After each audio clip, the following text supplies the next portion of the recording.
যে কোনো প্রকার ডায়াবেটিক্স নিয়ন্ত্রণ করুন মাত্র 7 দিনে। ইনসুলিনকে না বলুন, ডায়ানিসকে হ্যাঁ বলুন। সেবনের প্রথম দিন থেকে চমৎকার রেজাল্ট বুঝতে পারবেন। এমএক্স কেয়ার বিডি বাজারে নিয়ে আসলো নির্ভেজাল চমৎকার money bag guarantee capsule Dianix. Free doctor consultancy ও ওষুধ প্রশাসন হতে অনুমোদিত আমাদের এই প্রোডাক্টটি। এই হচ্ছে ক্যাপসুল ডায়ানিক্স,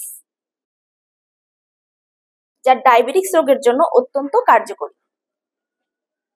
ডায়াবেটিক্স নিয়ন্ত্রণকারী প্রাচীন 20+ আয়ুর্বেদিক ভেষজ উপাদানে তৈরি ক্যাপসুল ডায়ানিক্স, যার মূল উপাদানে আছে পাহাড়ি রেহমানিয়া, গুটিনিসা, গুড়মার, যা শরীরের অতিরিক্ত টক্সিন দূর করতে সাহায্য করে। তাছাড়াও রয়েছে জামবিস চূর্ণ, মেথি চূর্ণ, কালোজিরা, পাথরকুচি চূর্ণ, জগ ডুমুর চূর্ণ, তেলাকুচি পাতা চূর্ণ, সুপারকুট, মোরিঙ্গা চূর্ণ, সামুদ্রিক শৈবাল, স্পিরুলিনা ইত্যাদি। নিয়মিত 15 থেকে 20 দিন সেবনের ফলে ডায়াবেটিক্সের মাত্রা 10 পয়েন্টের নিচে থাকবে ইনশাআল্লাহ। তাই আর দেরি না করে অর্ডার করতে কল করুন আমাদের স্ক্রিনে দেওয়া নাম্বারে।